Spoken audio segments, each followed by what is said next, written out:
And welcome back to Let's Play Live a Live. Last time, we revived we revived a turtle as a robot. So now we've got a turtle robot, and he is our best friend. This is, of course, Taurimo. He is, honestly, actually, he's a really bad party member. I am not a fan of him at all. He does not have too many abilities to start with. He has the Taurimo Punch, the Taurimo Kick, oh man, I keep getting the name wrong, and the Taurimo Headshock, which is specifically a counter ability. So, yeah, he's not got too much to work with. The punch and the kick also have really awkward ranges. The punch can only be used one space away, that is, there's a blank spot and then a space where you can hit, in the 4 cardinal directions. The Taurimo kick is similar, but it only hits diagonals instead. And the damage is quite low, and we do not have ways to really boost his stats too much. But we'll see him in action in a bit. Settle down, children. It's time for your afternoon nap. We'll quickly find out that Taiko does not exactly have that much sway over the children of the Bright Sparks orphanage.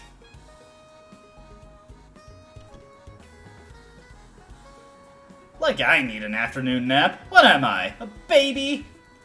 I'm really not sure how old these kids are supposed to be in relation to Akira, because of course in that introductory cutscene, Akira looked to be the exact same age as the rest of the kids. Psst! Come by the washroom later. We can discuss our plan there. So, you got something for me? This is one of the first side quests that we can do in this chapter. We can provide each of the kids in the orphanage with a snack, and we'll get an item in return for doing so. Was it something I ate? I can't stop farting. Ew. So, we'll go around, talk to all the children, and read their minds as soon as we have all of the items. Taika's busy with laundry right now, isn't she? Oh, unfortunately, the game is not letting us leave right at this moment, but let's talk to Taiko real quick. There we go. That's the laundry we're done. And she makes her way out of here. And let's just search in here. What's this? Whoa, it's the matron's crochet. That is a piece of body armor. How does that compare to our sweats? Quite a bit worse. What about Taurimo? Can he wear it? He can, but well, actually, he doesn't care about his special attacks, so you know what? We'll put it on him. Alright, will they let us leave right now? Because we do have a couple side quests we can do outside the orphanage.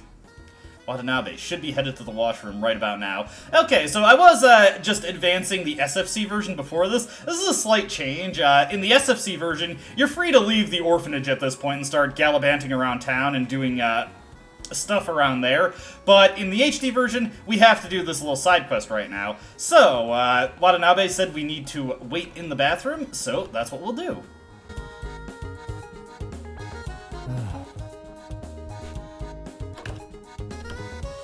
Man, I was this close to being busted. But don't worry, I got it. Taiko's dirty little secret.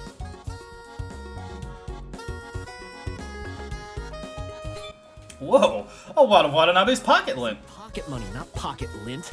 Get back in there and try again. No need to be a jerk about it.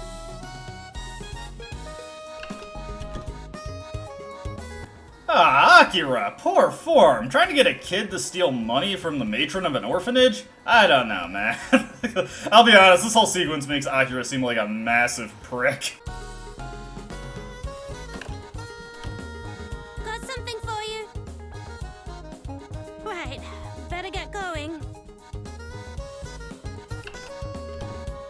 Huh? What's this? Whoa, Taiko's pouch. Yeah, I'm not really a fan of this sequence. I know Akira's supposed to be a bit of an anti-hero, but this seems a little over the line. Now this sequence, the end result of it, well, actually, the end result is the same, but what Akira is actually trying to get here is a little bit different. We'll wait until the sequence is over, but yes, in this one, you just have to keep entering the bathroom, sitting on the toilet, and let Watanabe bring you different items.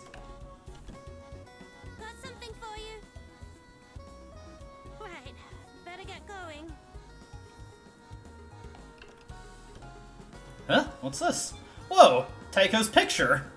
So, we're getting closer and closer to pocket money. We've got at least another thing that starts with the letter P. Maybe just one more time. You know what? We've been going in the bathroom a lot. Let's wash our hands real quick. No reason to really do that, but it's just funny.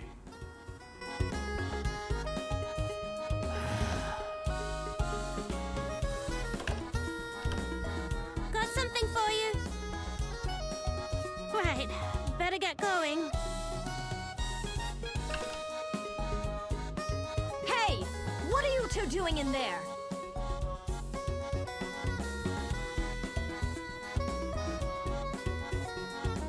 Let me guess. You're making him do your dirty work again. Am I right? Honestly, grow up!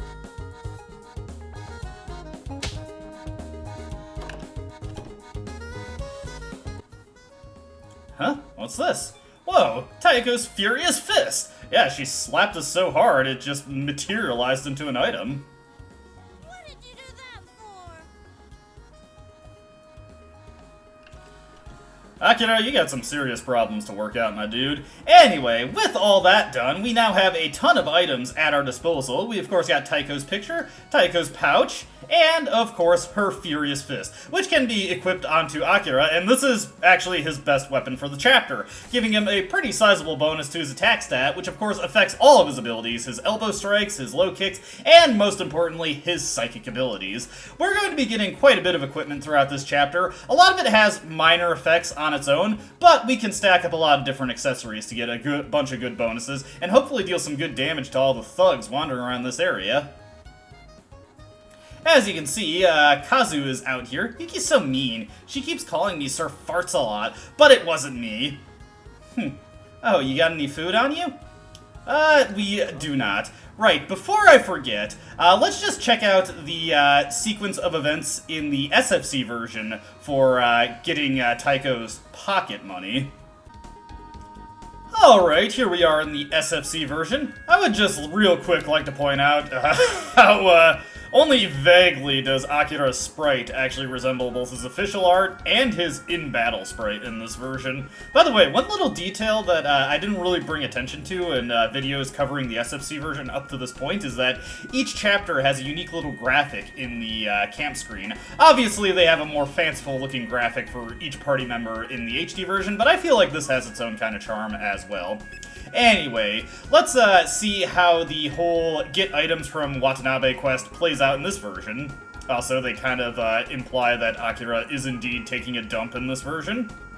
Okay, here are Taiko's panties, as per request. Yeah, yeah. Hey, it's Watanabe's boxers. That's not them! Meanie. So yes, in this version of the game, Akira is not looking to filch the matron of the orphanage that he apparently cares about, and is instead trying to perv on her and take her underwear. Hey, it's Taiko's jeans! Oh, a little bit closer. Let's try this one more time, see if he gets it. Whew. Here you are! Anyway, I gotta go. Bye! Hey, it's Taiko's stockings. Warmer. And one more time, I think this kid's almost got it. Here you are. Anyway, I gotta go. Bye! You! So you were the one who put Watanabe up to this. Cut it out! She took that surprisingly well, all things considered. Hey, it's Taiko's punch. Yeah, so we still get her punch, just like that. Probably give Watanabe a taste of the punishment that we've taken, even though, you know, Akira is kind of exerting some strange level of control over someone who's presumably much younger than him to do something a little skeevy. So yeah, in the original version, this was indeed a panty theft situation. In both the Japanese and English versions of the HD version, it's just Akira trying to get Taiko's money, which, I mean, I'm not sure what to think of this change. On the one hand, Akira comes off as much less of a creep in the HD version, but simultaneously he comes off as more of a dick, so I guess it's up to your interpretation or your personal feelings on which situation is worse. Honestly, I feel like they should have cut this quest chain altogether. This chapter already has a bunch of weird sequence triggers and events that I'm not really a fan of, particularly in the SFC version where you're not directed by a compass on where to ago, but that's neither here nor there. Let's resume the HD version.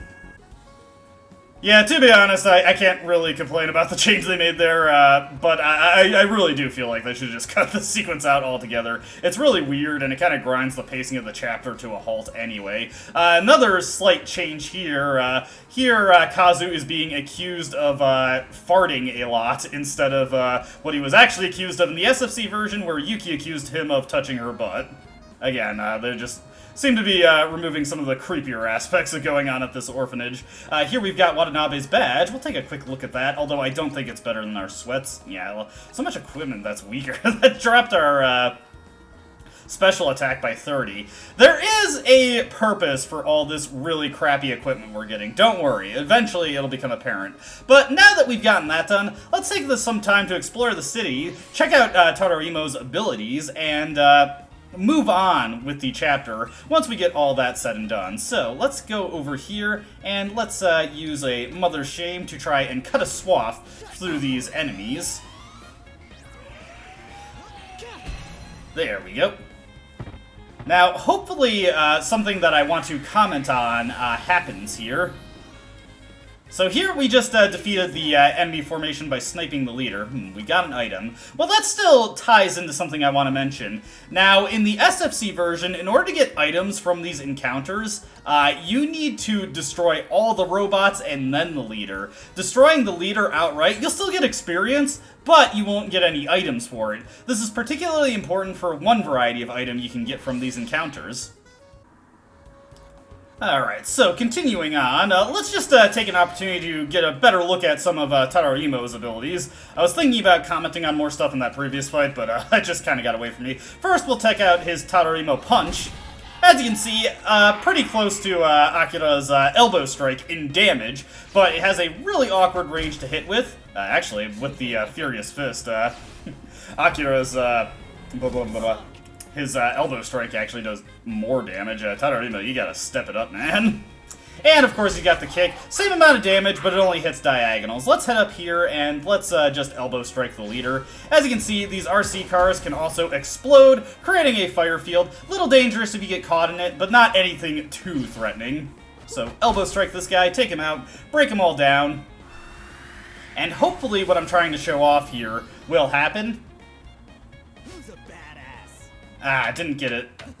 Well, I'll keep doing fights until eventually I get it, but just keep in mind that if you want to get a certain item, and I may as well show it off since I already have one, the robotic enhancement or the power parts, you can only get these in the SFC version if you destroy all robots before defeating the leader. I'm not sure if you get these just by defeating some of the robots and getting the leader, or you can just kill the leader outright and still get these. But otherwise, regardless, the game is a bit more generous about giving these out in the HD version. Mechanical characters can be strengthened by using these unique items. Access the inventory in the main menu to do so.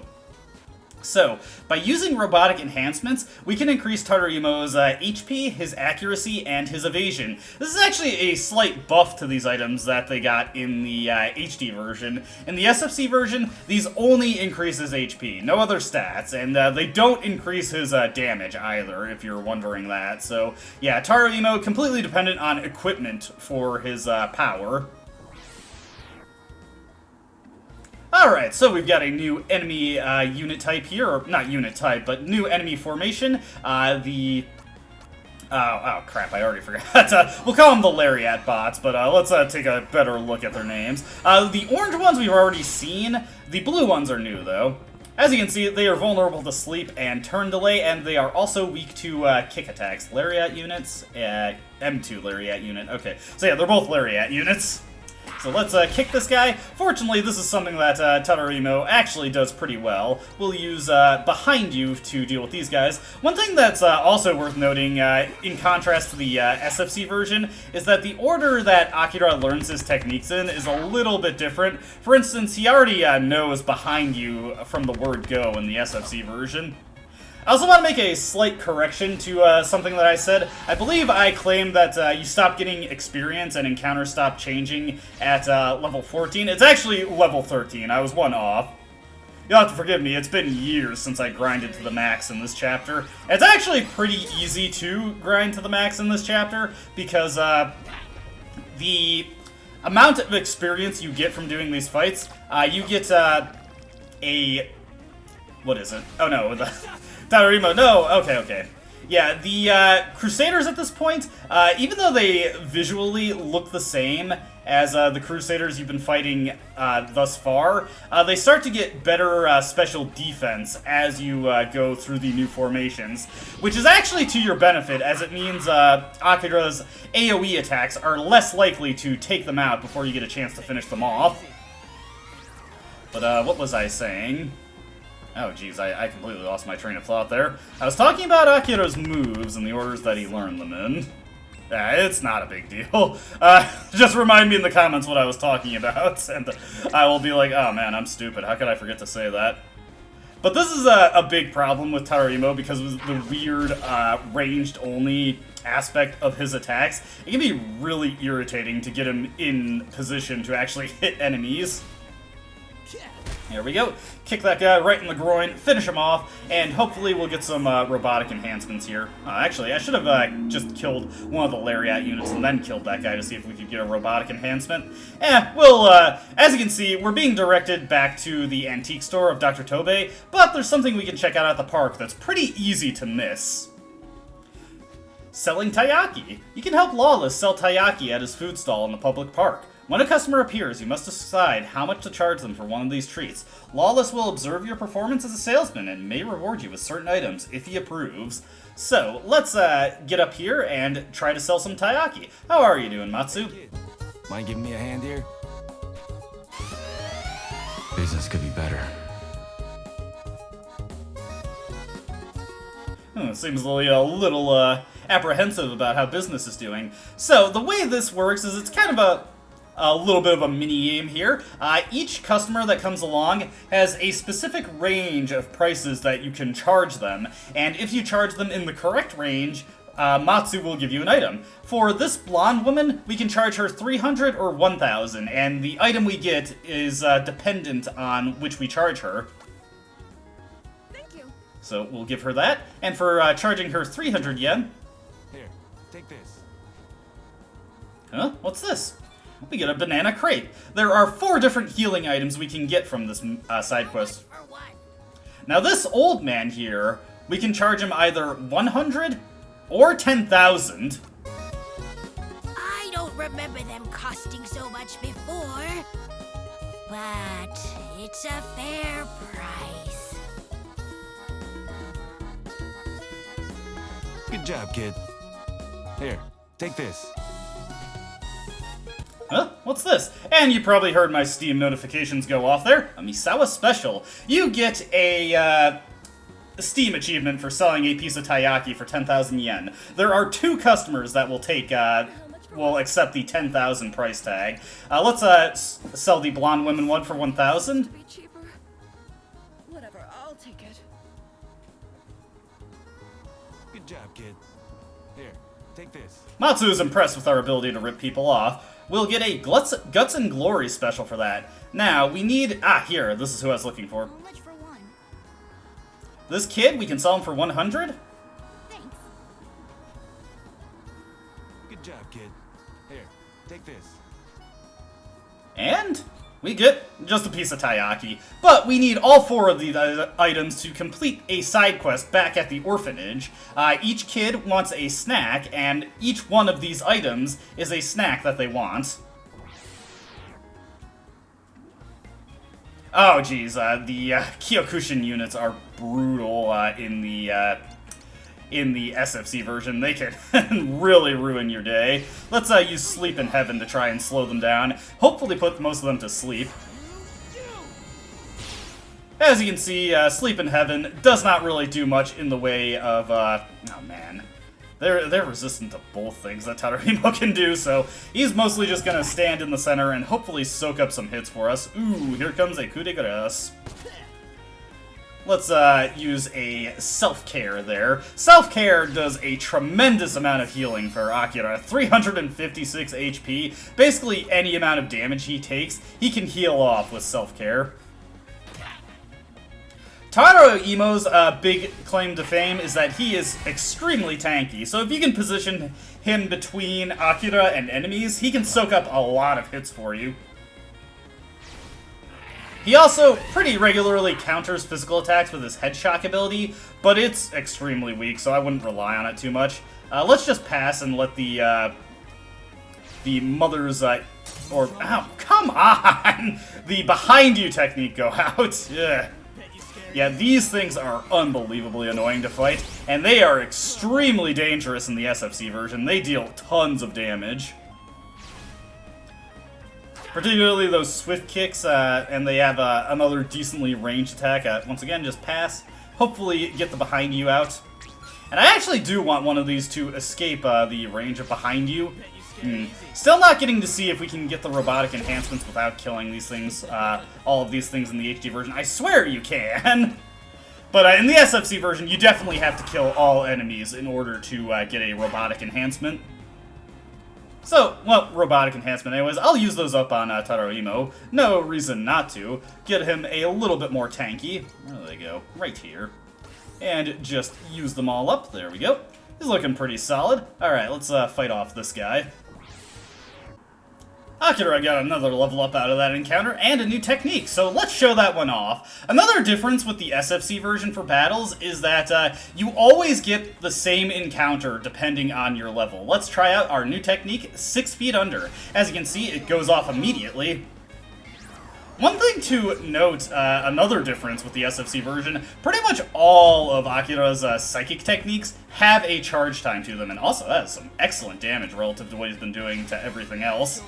So they're a little bit weaker in that regard. Also, the damage ranges can vary quite a bit depending on the version. Some of them are stronger, and some of them are a fair deal weaker. One major thing that Akira has going for him is that he is by far the most consistent debuffer in the game. All of his psychic techniques have secondary effects that go off nearly 100% of the time, so he's pretty useful in that regard. And not only that, they usually have multiple secondary effects, and you can be confident that at least one of them is going to get through. Still not getting any robotic enhancements. I swear you can get it while still overpowering the leader in this version, but I may be wrong. If you know for certain, just let me know. I'm going to try out one more encounter real quick, just to see. Oh, hey, actually, new enemy. Yeah, these bulldozers, I actually would not recommend fighting these guys fairly, especially since we don't have their weakness at the moment. Let's just go up and 6 feet under here, and hopefully take out most of these guys. But yeah, these bulldozers, ridiculously durable. Some of the enemy encounters are more or less worth fighting than others. We'll do that. Then we can just have Taro Emo go up and do a punch. There's a lot of elemental tiles to deal with for some enemies in this chapter. Give him a quick punch. Come on, robotic enhancement. Don't make me look stupid. I swear you can get them without killing all the robots in this version. Oh, no luck there. Yeah, you level up fast in this chapter. It's pretty easy to get it so that all of the enemies... what is it? Oh, hey, is there something else here for us? Hey, the matron's crochet. Or did I just forget to check it earlier? Oh, whatever. What is it? Oh, hey, there's still more stuff. Okay, I'm not going crazy. Set of full body tights. And Watanabe's badge. And the matron's crochet. Oh, we can just get infinite laundry. Okay. There is a reason for that. There is a reason for that. Neither here nor there, though. Okay, so... Kazu. Oh, you got any food on you? Yeah, check this out. So he wants the Guts and Glory special. Where is that one? Right there. Thanks! Here, maybe you can use this. If you give the kid the wrong food item, they will just say, oh, I don't want that. We get a baseball glove for that one. It is a weaker weapon than we have at this point. In fact, it's our starting weapon. But again, all of these pieces of equipment, there's a very particular reason why you might want them. Now let's give all the other kids their snacks. So, Watanabe over here. Yeah, we already did that. He wants, let me think. I think he wants the banana crepe. Cool! Hey, you want this? Huh? What's this? Whoa, a cap! That is a new helmet for us. Give us a little bit more defense there. Very nice, very nice. Let's see, over here is Aki. He's sleeping, but if you wake him up, you passing out snacks? I got you covered, buddy. I think he just wants the taiyaki. Sweet, thanks. Here, let me pay you back. And he gives us a Misanga. Very good accessory for Akira, actually, because it boosts his special attack. Only by 4 points, but hey, better than nothing. Also, you can equip Watanabe's pocket lint if you want to tank your special defense. Gross. Kazu filled up the room with his silent stinkers again. Anyway, you got any snacks on you? Yeah. And, of course, Yuki, by process of elimination, she must want the Misawa special. Awesome. Thanks. Here, you can have this. Huh? What's this? Whoa, a power wrist guard. Very nice accessory, actually. It can be equipped in your offhand to give you a little bit of defense and some extra physical attack. We actually want to give this to Tadaima because, of course, he only has physical attacks. I mean, his head shock runs off his special attack, but that's not really something I'm overly concerned about. I don't have as much control over what I attack with that as I do his physical attacks. Let's finally get on with the rest of the chapter and go back to the antique shop. And also, I'm going to fight more encounters on the way. We got a new technique from that last battle, so let's pop into one and just show it off real quick. Akira has learned a new fire-based move. Ooh, boy, lots of lariat units, plus a new one. His new move is, where is it? Feel the Heat. Hits a square around him. Again, in the SFC version, this is a charge time attack. But it deals pretty good damage to stuff that is not heavily resistant to fire-type damage. And we'll just, I'll just finish the rest of this battle. It's not that interesting. This Lariat unit, basically the same as what we've seen up to this point, just slightly stronger. Although he's not vulnerable to kick attacks. Hey, actually, we got a pretty cool accessory from that. Fine Pearls. That one, let's just go into our equip screen real quick. If we equip that on Tadaima, as you can see, it reduces his special attack, but gives him a sizable boost to his physical attack in compensation. Again, since we're mostly using physical attacks with him, I don't care about the headshot counters. We'll put that on him. Alright, let's get into the antique shop. Dr. Tobe seemed to be pretty excited about something, so let's go see what he's up to real quick.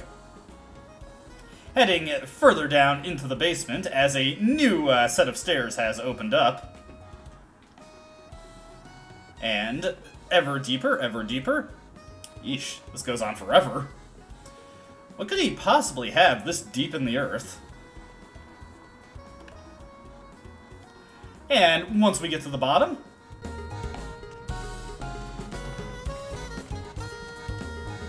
Whoa, what the hell is that?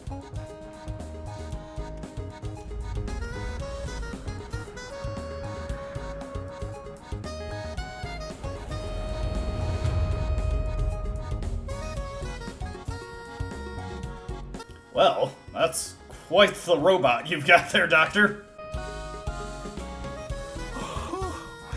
It's just as I thought. The Steel Titan, this ancient robot you see before you, was controlled by individuals using psychokinesis.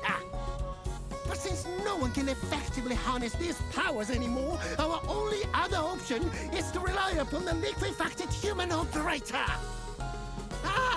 But what is a liquefacted human, you ask? It is one who has transcended their physical form that they might unlock their latent psychokinetic potential. As such, there are only two ways we are going to get the Steel Titan here moving again. Either by finding a sufficiently powerful wielder of psychokinesis, an unlikely prospect, or by infusing the Colossus with the liquefacted essence of a human being. If you need someone with superpowers, then I'm your man. What's the boy? You think you've got what it takes to command it? Hell yeah. In that case, I'll be waiting for you upstairs. Hurry now! Alright, so we've got a super fighting robot that, ideally, Akira, with his psychokinetic abilities, should be able to control it. So, now we have to slowly walk all the way back up to the first floor of the antique shop. And go around. And go around. Yeah, this is not exactly the most riveting part of this chapter. Now, you may be wondering, how the heck are you supposed to know to go here without compass directions? The answer is you just wander around randomly until you find what you're supposed to do. The SFC version of this chapter is pretty notorious for being vague on what you're supposed to do, and more than likely, you're just going to blunder around and eventually stumble across where you're supposed to be. Yeah, not exactly the most expertly laid out chapter. Ready? Good. Now listen carefully. First, you must go and touch my pink elephant. Then, after that, you must read a passage from that book over there. Next, you must strike my xylophone, and afterwards, lay your hands upon the blue mask. Finally, you must return to the basement and offer up a prayer to the Steel Titan. When you've finished, scrub your hands thoroughly, head into the washroom, and crouch over the toilet. Well, okay. I'm gonna try my best to remember all that. So it was the pink elephant. Then read a passage from the book. Then we gotta strike the xylophone. Okay, then. Nice little rhythm you got there, Akira, or melody. Then we want to hit the blue mask real quick. Okay, then. And then we have to walk all the way down the basement again. Yeah, I'll spare you the rather annoying backtrack. Oh, Steel Titan, King Robot of all robots. Praise be to your, mechanicalness.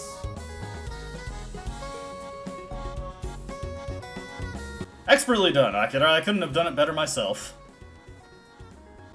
Always good practice to wash your hands after touching anything in Dr. Tobe's shop.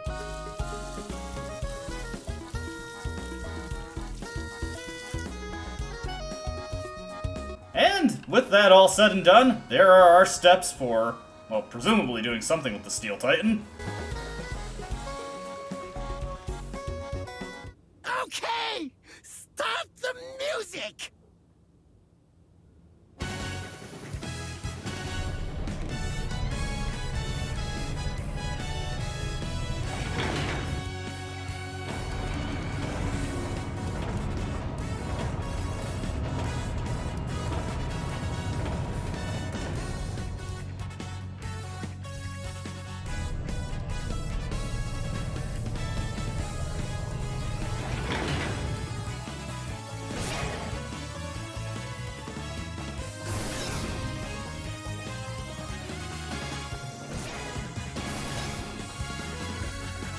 Use those 5 levers to control it! Come on! Show me what you can do! Okay, Steel Titan. Let's roll out.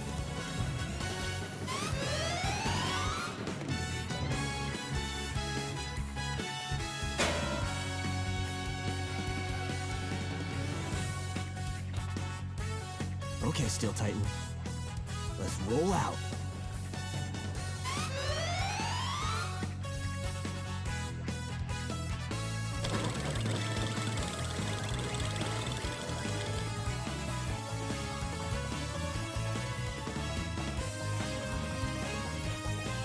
Okay, Steel Titan.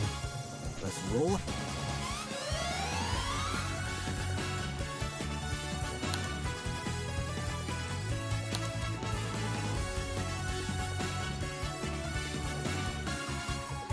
Okay, Steel Titan. Let's roll.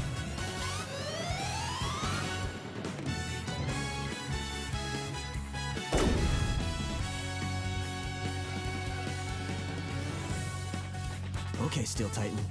Let's roll out.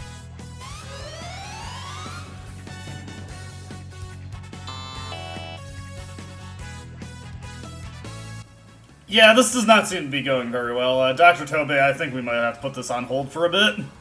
All good, huh? Well, so it goes.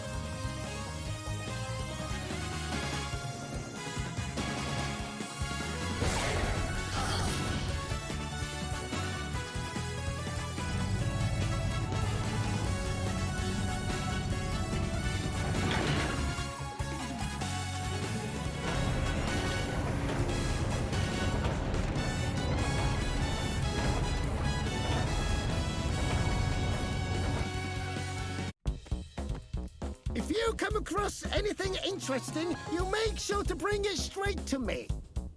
For inspiration can be found even in the banal and the nonsensical.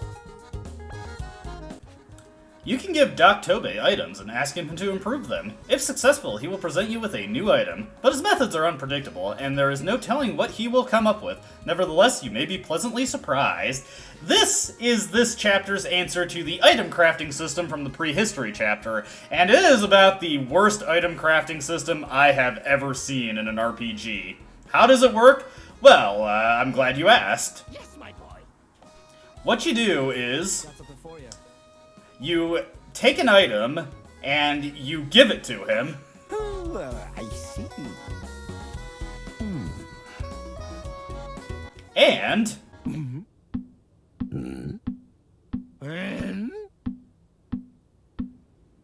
Great Scott! I've got it! if he is hit with inspiration, he will take the item and... Magnificent! Here, enjoy! Is what I'd like to say, but it actually went rather poorly. Oh, great. we got the failure. So sometimes he will act like he has inspiration, but then he will actually fail and not do what he's supposed to do with the item. This is pure random chance. It does not mean you gave him a bad item. It simply means that the upgrade failed. So we just want to mash through the text again, and hopefully he'll actually do what he's supposed to do with it this time. Okay, that indicates that he actually got it right. Magnificent! Here, enjoy! Huh? What's this?